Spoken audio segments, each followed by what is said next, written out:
a crowd started to gather. The men were chanting in Arabic, "Allahu Akbar! Allahu Akbar!" And my father and I, as I was holding his hand, were pushed to the front of this crowd. In the center of this crowd was an Arabic woman, dressed just like this, and she was tied up and she was sitting on a box.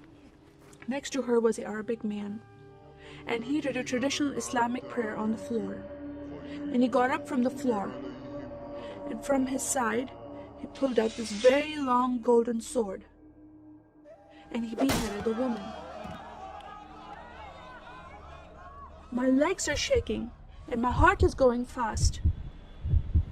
And my father said, "If you don't listen to the teachings we're instilling in your life, this will happen to you one day."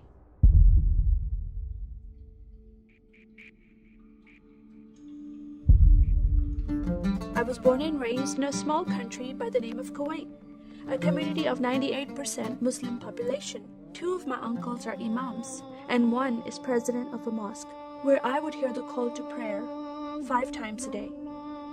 As a Muslim, the word Yahudi, which means Jew, was instilled in me as a bad word, as a cuss word. Yahudis should not exist. They should be killed, and I never thought to question why would I hate them. I never met Jewish people in my life. They never did anything to harm my family. I just hated them. Just the word brought hatred in my heart. It's very important to learn the Quran and the Hadith and even memorize it in Arabic. I even entered a competition where you recite a long chapter in front of Islamic leaders and teachers.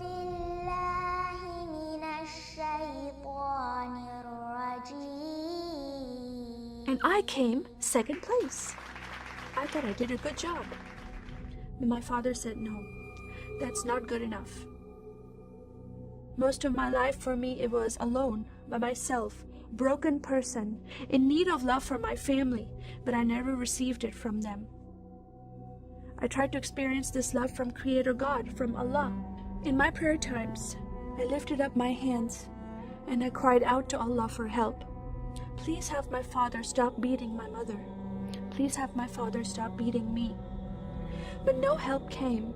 God is not a personable God to Muslims. God doesn't say, "I love you." Saddam Hussein forces came in the middle of the night and invaded the small country of Kuwait. And then they came to my city and they destroyed property and they looted people's home and they stole possessions and they killed the men and they raped the women. Then we were granted asylum status to stay in the US. My grandmother suddenly got very sick. She had a heart attack and she went to the hospital. And 2 days later, she passed away.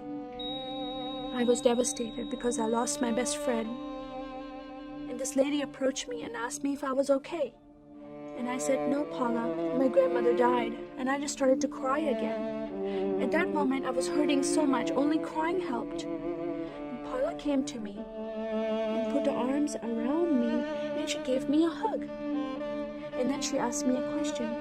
"Would you like to go to church with me?" When I walked into this church, I experienced love from these people and acceptance from these people like I've never before. Fellowshipping together. They were men and women together. They didn't have to be separate. No one was judging each other. And they knew I was Muslim. They were so friendly to me themselves, accepting of me and loving of me. And that was really surprising to me. And for the first time in my life, I heard a message from the Bible. He started reading the message about Yeshua. When he walked into the synagogue, he was given a scroll from Prophet Isaiah, and he opened the scroll and he started reading that scripture. That the Spirit of the Sovereign Lord is upon me, because he has anointed me to preach the gospel to the poor. He has sent me to heal the broken heart and to proclaim liberty to the captive and freedom of sight to those who are bound, to proclaim the year of the Lord's favor. First time I heard these words of freedom and healing and liberty.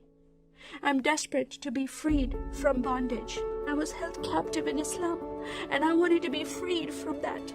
I was blinded with so much hatred in my heart. The darkness broke from my eyes. The veil came off my heart. I knew the decision I was making to leave Islam is a big decision. By Sharia law, Islamic law, it is death penalty. But I'm desperate to know a living God. In that day, I gave my life to becoming a follower of Jesus. This is the God of Israel, God of Abraham, Isaac, and Jacob. And the nation of Israel is God's heartbeat. And I said, God, forgive me.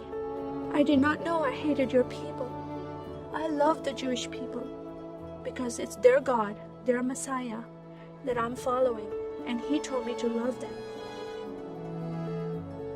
I never knew what happened to the 6 million Jews that died. I never heard that in Kuwait in history.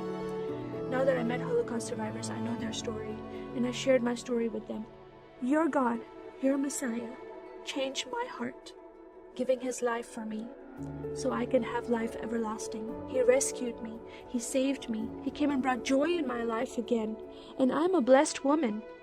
And I start crying, and they start crying, and we are able to relate to each other, and they embrace me, and they love me, and they experience some healing, I believe, when they hear my story.